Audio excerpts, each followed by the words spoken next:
9월 5일 오늘 하나님의 말씀은 고린도전서 6장 말씀입니다. 고린도 교회는 바울 사도가 개척한 교회 중에서 가장 애착도 컸지만 또 가장 강하게 책망도 하면서 양육하던 교회였습니다.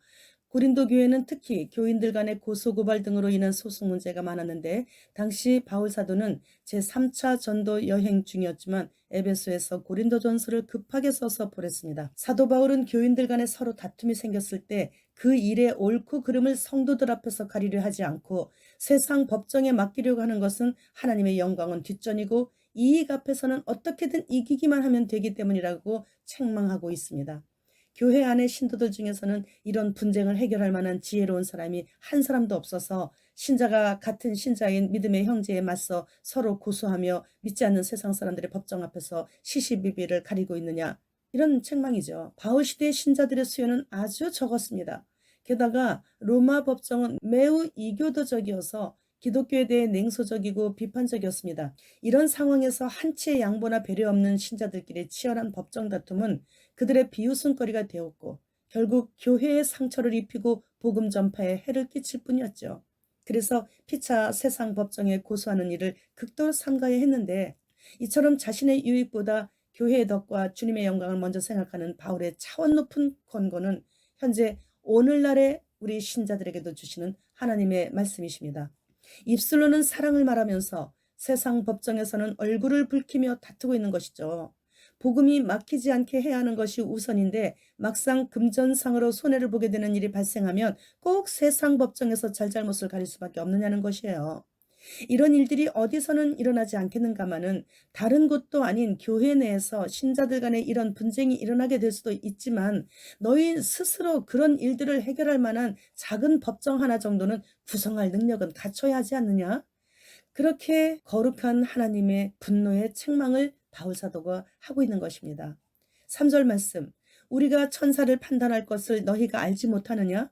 그리하거든 하물며 세상 일이랴. 베드로후서 2장 4절 말씀, 하나님이 범죄한 천사들을 용서하지 아니하시고 지옥에 던져 어두운 구덩이에 두어 심판 때까지 지키게 하셨으며, 하나님께서 범죄한 천사들을 용서하지 않으시고 지옥에 던져 넣게 하심은 주님 재림 시에는 하나님 혼자 하시지 않으시고 그리스도의 신부인 군사들과 함께 하시게 되는데, 그때 우리가 타락한 천사들까지도 판단하게 될 권세자가 될 터인데 하물며 이 세상에 속한 일을 고린도 신자들은 어째서 감당하지 못하고 세상 법정에 송사하느냐, 이런 말씀이시죠. 하나님의 자녀된 성도는 세상을 판단할 뿐만 아니라 천사들까지 판단할 수 있는 신분이고, 그래서 성도의 신분은 아주 고상한 것인데 어째서 세상 일에 사소한 분쟁거리를 놓고 교회가 그렇게 가볍게 여겨서 세상 사람들을 자신들의 재판관으로 세우고 있느냐, 이런 말씀이에요. 오늘 말씀이 지금 현대 사회를 살아가고 있는 우리에게 때에 맞는 말씀이신 것입니다. 2000년 전의 고린도 교회 문제가 오늘날 우리 교회의 문제와 일치하고 있습니다. 예수님을 섬기다가 핍박을 받아서 세상 법정에 서게 된다면 더할 수 없는 영광이 되겠지요. 그러나 자신의 유익을 위해 세상 법정에 신자를 고소해서 세우게 되는 그런 일은 절대로 해서는 안 되는 것입니다. 6절 7절 말씀, 형제가 형제와 더불어 고발할 뿐더러 믿지 아니하는 자들 앞에서 하느냐? 너희가 피차 고발함으로 너희 가운데 이미 뚜렷한 허물이 있나니 차라리 불의를 당하는 것이 낫지 아니하며 차라리 속는 것이 낫지 아니하냐? 이 말씀은 살아계신 하나님의 말씀이십니다. 하나님의 말씀은 절대로 경홀히 받으면 안 됩니다. 하나님의 말씀을 받으면 목숨 걸고 지켜야 하는 것이에요. 가장 포기하기 쉬운 것이 재물로 인한 다툼이에요. 사실은 그냥 속아주고 양보하고 포기하면 되는 것이죠. 하나님은 살아계셔서 이 모든 일들을 지켜보시고 계시기 때문에 하나님의 눈앞에서 행동을 하게 되면 공평하신 하나님께서 가장 좋은 것으로 해결해 주시는 것을 우리가 살아서 반드시 보게 될 것입니다.